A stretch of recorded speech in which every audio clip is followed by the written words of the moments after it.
Hi guys, and welcome back to another DrAce video, and today we're going to be reviewing MotoGP 21. My first impressions of MotoGP 21 are extremely positive. I'm enjoying this game quite a lot.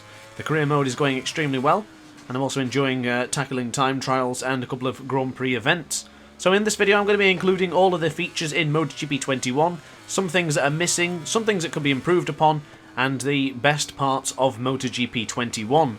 So we might as well take a look at where we are already with Joan Mir in the Jerez Grand Prix of Spain, and I've got to say they have done a grand job with replicating the track.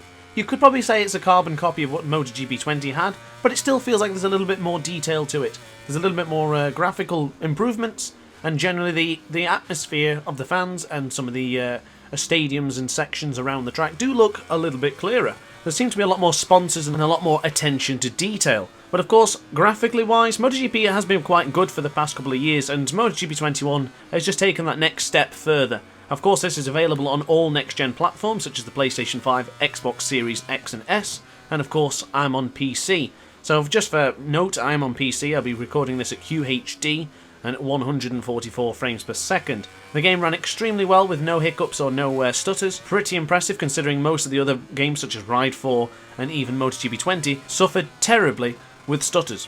So we're getting closer to completing this particular lap with Joan Mir. We'll be heading into turn 13 now, the Jorge Lorenzo corner, and then we can finally go into the garage and discuss what's new, such as the brakes, and even look at the tyres for some more details.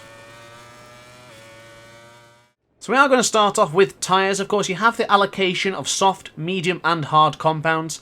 Hard option tyres you're going to be using for some sort of warmer temperatures and when you have to really be aggressive on those particular tyres. Of course, they have the actual amount of tyres that are designated to each rider during a MotoGP Grand Prix. So of course, soft option will have so many, medium and hard will have their so many as well. So now we're going to move on and take a look at the new brake system. This has been revamped for MotoGP 21, having a more focus on the way the temperatures of the brakes work, because it's not something we really touched base upon before in MotoGP games, so this is a welcome addition. You can have brake discs that heat up quicker, or might be cooler quicker, or you might go for a larger brake disc that will give you that extra oomph when braking, or maybe go for a smaller disc will help you just sort of glide into a corner as you gradually bring on the brake, opposed to braking abruptly. Now this applies to the rear brake as well. They have steel discs opposed to the carbon discs on the front, which can still be changed just as much. With now a focus on braking, there's obviously a new sort of handling system for people to get used to. Because of course this is a learning curve not just for normal players, but even the pro players and also the beginners. So learning the new styles and learning how to use the brakes could also be aided by getting the right riding aid. Now as you can see on screen, there's different levels of riding aids. You can go for a standard preset that will give you very easier amount of feedback. It'll help you along the way, kind of holds your hand. Intermediate as you want to just sort of lose the clasps a bit and you want to move on to your own, and then finally pro, where there's no stabilizers, no assists, and just all out skill to try and get the fastest lap times. Of course you can customize this as much as you want, so if you want to go on pro and you want to say, I don't know, I want assisted front brake, I want brake input modulation on, I want a smoother acceleration, you can change this all right here in the riding aid settings. For me, I always go on pro with everything turned off, but I do like to leave the transmission on semi-automatic. So speaking of new features, I think it's time we take a look at the new bike Retrieval. Of course, when a rider in real life drops the motorcycle, he has to go over and pick that motorcycle up. So allow me to demonstrate what happens when you are taken out into turn 4 of Rio.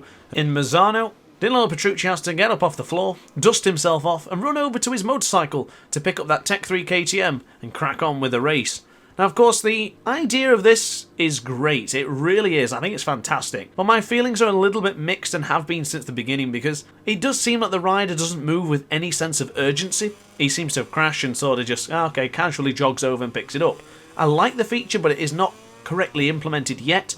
Milestone have mentioned that they are looking to do this for online races and even for the future to have the AI do it as well. It's a good feature, it really is. I like the idea of it, but it needs to be implemented a little bit better yet before I start taking full advantage of it. I do like it, don't get me wrong, I think it looks awesome, and it's more realistic, but until the AI sort of have to suffer the same fate and the online races, yes, then I would probably say for the time being it's not great, but I see great potential. And of course you do get different cutscenes, such as the one as Jorge Martin absolutely devastated that his GP21 is no longer functioning. Now the feature that I was most excited for, and that is the long lap penalty. Of course, the long lap penalty is featured in MotoGP very heavily now, with all 3 classes partaking in the same rule. And of course, if you do abuse the track limits 5 times, so basically go off the track, go into the green, cut a corner, you are served a penalty point, if you will. Once you accrue 5, you need to attain the long lap penalty. If you happen to jump the start, you are issued 2 long lap penalties. And so far, I've had a lot of fun with the long lap penalties, trying to beat the opponents and tackle it as quick as possible. Because if you go into the long lap penalty and you abuse the corner in the long lap penalty, you don't serve it. You still have to then go around and do it again. So it is not valued if the parameters are not met. So you have to go in there, do it precisely, and get out there as quick as possible without abusing any more track limits. Otherwise, it's straight back in there and do the long lap penalty again. So now the feature that most of us are going to be using, and I guess it's pretty much, to be honest with you, the only feature of MotoGP 21, and it's somewhat a negative, but I'm going to stick to the positive right now, and then I'll give you the negatives in a moment's time. So this is MotoGP 21 Managerial Career. So of course the idea is you're going to be your rider, you're working your way up from Moto 3, Moto 2, and even MotoGP. You can start from whatever class you want, so you can start from MotoGP as an absolute pro already if you want to, or start from Moto 3 and work your way up. So negative number 1 is, of course, no Red Bull Rookies Cup. To me, that's disappointing. But of course, I like the feature of the full calendar and the official 2021 calendar. So of course, the full calendar being what we originally planned, and the 2021 calendar being what we currently have in this climate. So here we are in the Managerial Career dashboard. Of course, you can see the personal manager, your technical staff management, the Husqvarna headquarters for me, because that's what I'm currently using, the Moto 3 standings. You can even look at the Moto 2 and MotoGP standings, so you can see which team you will be competitive for next season and who you might want to go for. Of course, you can look for contracts of teams that have got a proposal chance are very low, teams that have proposal chances are very high, and just general different stuff in the career mode that are very, very handy to know. It gives you a sense of realism because, of course, the best teams in the world are not just going to open their arms and offer you anything they want just because you're a rider. You have to prove yourself, work your way up, get your reputation points, and even develop the motorcycles. You can use the customized and created teams that I'm not a fan of using because I don't think it really meshes with the realism of the game.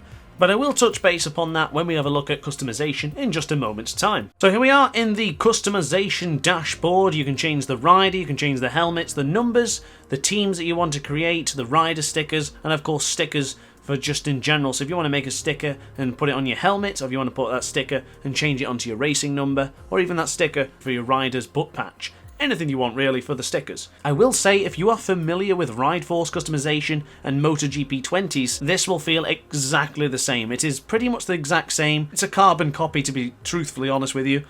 It's a lot of features that you've seen before, which is not necessarily a bad thing because I guess familiarity is a good thing. But at the same time, it's a negative because you can't be really that detailed with it. There's no sponsors that you can use for the helmets and butt patch, which I find a great shame. Having a helmet with absolutely no sort of sponsors on it it's a bit odd. It looks a bit bland for someone who's in the best two-wheeled motorsport in the world. It seems odd to have absolutely no sponsors. And if you're a rising star who maybe won the Moto 3 championship, maybe have dominated Moto 2, and to have no sponsors at all in the helmet, just looks a little bit off. Of course, you still can create really good helmets. This is one I made for my career mode. I'm not the best at making the most creative helmets and liveries and stuff like that, but damn it, I tried.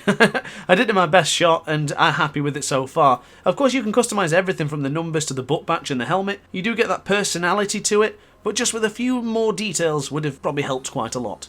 So of course you can do the same for the numbers as well, so you've got the pre-made numbers here, you can create your own, or even download one for some genius or some creative talent online, because those guys do an incredible job. I don't know how they do it, but they do it. Mine, I created my own number, I just used the number 47, which you can see here. You can share that online for others to download your work, or you can just keep that for your own personal use. And of course, looking to the rear of the rider, which the camera will see, you've got the pre-made butt patches, or rider stickers as they like to call it. A lot of decent pre-made ones, but of course you want to make your own for that same personality feel. The same personality feel we had for the helmets and the racing number. Mine, I just created a very simple DrAce with my logo on it, and that's pretty much it for the rider stickers. Of course you don't see that much often, but I like to have a custom one nonetheless.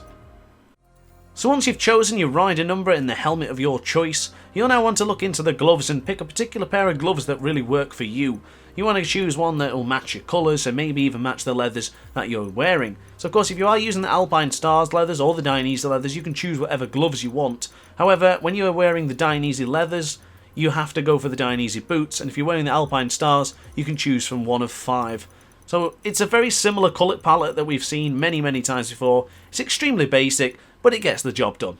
We're going to take a look at some of the rider models and see how well detailed they are, and even though of course the MotoGP boys actually have their face scans done, some of them are a bit janky, but some of them look okay. The Rossi one looks alright, the Bagnaia one looks decent, the Marquez one looks a little bit scary, this Luca Marini one looks terrible, the Nakagami one looks good, and the Joan Mir one was also pretty decent. But what you are going to notice here is the Moto2 bikes and Moto3 bikes are not up to date, which is a big down point for me. I'm really looking forward to trying out the new bikes. Of course, Moto2 has the new chassis and the Bosca scorers, and of course Moto3 bikes are all incorrect, so you're doing the championship mode from last season effectively.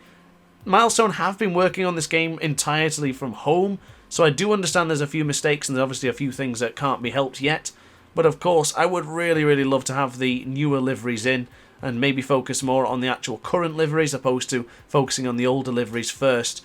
Sadly, although these historic bikes are here, such as the 990s, the 800s and the 500cc's, there is no historic mode this season. And I'm disappointed with that, very much so, because I really enjoyed the historical mode, and I'm really disappointed to see it isn't here in MotoGP 21. So that pretty much concludes DrAce's review of MotoGP 21. I do think the game handles great, the feeling of the motorcycles is really good, the responsiveness on the bikes, the vibrations, the strength of the rear tyres and the way you can feel the acceleration kicking in. I do really like this game, I've had a blast. I've covered a lot more videos on my channel, so if you do want to see more and just want to see gameplay wise, be sure to check out the rest of my channel with links down below or even the links at the end of this video.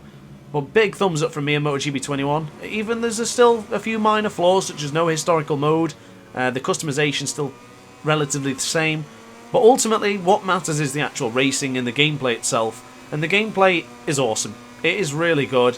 I have had some fantastic races already. The AI can be a little bit dodgy sometimes, but I do appreciate that we'll get some more patches very soon. But for the time being, it's money well spent. I totally believe that this has been the best MotoGP game that's come out. I'm really loving it. I really love the graphics, the way the bikes handle. Big thumbs up from me. I hope you guys have enjoyed this video as much as I've enjoyed making it. If you did enjoy the video, please like, comment and subscribe. Hit the notification bell to be alerted to every single DrAce upload. And upon that note guys, thanks for watching. Stay tuned for more DrAce guides and more DrAce content in general. I'll be doing some more braking guides very soon on this game right here. So thanks for watching guys, and I'll see you next time. Ciao for now. Oh hi, didn't quite see you there. Good to see you're still here. If this video didn't quite set your appetite, then why not watch some more DrAce content by clicking the video shown on screen now. Furthermore, if you would like to follow me on social media, you can do so now with the links down in the description. Consider subscribing so you don't miss a single DrAce video.